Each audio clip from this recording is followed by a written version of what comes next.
Hi hello friends, welcome back to my channel. ఈరోజు మీకు నేను ఈజీ ప్రాసెస్లో చేసుకునే బీరకాయ పప్పు అనమాట. ముందుగా ఒక గ్లాస్ వరకు కందిపప్పు తీసుకొని నీట్గా శుభ్రం చేసుకున్నాక అందులోకి ఒక 2 మీడియం సైజ్ బీరకాయలు వేసుకున్నా. మీడియం సైజ్ ముక్కలు కట్ చేసుకొని అందులోకి ఒక చింతపండు చిన్న పీస్, అట్లాగే ఒక టమాటా, ఒక ఉల్లిగడ్డ, అట్లాగే ఒక 3 పచ్చిమిరపకాయలు కట్ చేసి వేసుకున్నా. అందులోగే ఒక రెమ్మ కరివేపాకు అనమాట వేసేసుకున్న తర్వాత ఒక హాఫ్ టీ స్పూన్ వరకు పసుపు వేసుకున్నాక మంచిగా కలుపుకొని అందులోకి కందిపప్పు కడిగిన వాటర్ ఉంటాయి కదండి, 2 టైమ్స్ కడిగినాక మిగిలిగా ఉంచిన వాటర్ని పడేయకుండా అవి గ్లాస్లో వేసుకున్నా. హాఫ్ గ్లాస్ వేస్తున్నా, ఫుల్ కూడా కాదు, హాఫ్ గ్లాస్. ఎందుకంటే బీరకాయలో వాటర్ ఉంటుంది కదండి, ఆ వాటర్తోనే మనకి పప్పు అనమాట ఉడికిపోతుంది. ఇది సెట్విక్ లిడ్ అనమాట. ఈ సెట్విక్ లిడ్ పెట్టినాక స్టవ్ మీద పెట్టుకొని మనం హైలో పెట్టుకోవాలి, సిమ్లో అసలు పెట్టుకోకూడదు. రెడ్ మార్క్ అనేది టర్బులోకి వచ్చిన వెంటనే మనం స్టవ్ బంద్ చేసుకుని ఒక 5 మినిట్స్ పాటు అట్లా రెస్ట్ ఇచ్చామనుకనమాట మనకి ఈజీగా కుక్ అయిపోతుంది అనమాట. చూసారు కదండి, కందిపప్పు ఎట్లా ఉడకాలో అట్లా ఉడికింది. అట్లాగే బీరకాయలు కూడా ఎట్లా ఉడకాలనే దాన్ని బట్టి అవి మంచిగా కుక్ అయిపోతాయి. ఇవి ఏఎంసీ కుక్ అయిన ఎవరైనా పర్చేస్ చేయాలనుకుంటే పైన కాంటాక్ట్ నెంబర్ ఉందండి,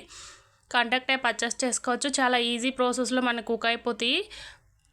హెల్త్కి కూడా చాలా మంచిదండి. ఇప్పుడు అల్యూమినియంలో వాడడం వల్ల చాలా హెల్త్లో క్యాన్సర్ గట్ట వస్తున్నాయని అంటున్నారు కదండి, అందుకోసం చాలా ఈజీ ప్రాసెస్లో మనము వీటిని కుక్ చేసుకోవచ్చు అనమాట. చూసారు కదండి, ఇందులోకి అది లిడ్ తీసినాక సాల్ట్ అట్లాగే కొంచెం కారం యాడ్ చేసుకోవాలన్నమాట. యాడ్ చేసుకొని కలుపుకొని మంచిగా ఇప్పుడు ఒక 1 మినిట్ పాటు అట్లా మనం స్టవ్ మీద పెట్టి కుక్ చేసుకున్నామంటే ఇందులోకి ముందుగా మనం పోపు రెడీ చేసుకోవచ్చు, పోపు వేసుకోవచ్చు అనమాట. ముందుగా ఒక స్పూన్ వరకు ఆయిల్ వేసుకున్నాక పోపులు అట్లాగే ఎల్లుల్లిపాయ అట్లాగే మనం కరివేపాకు అంతే అండి వేసేసుకొని కలుపుకుంటే అయిపోయింది. సరే, రెడీ అయిపోయింది. చూసారు కదండి, మనం చూపించినంతసేపులో మనం కుక్ చేసుకోవచ్చు అనమాట. Thank you for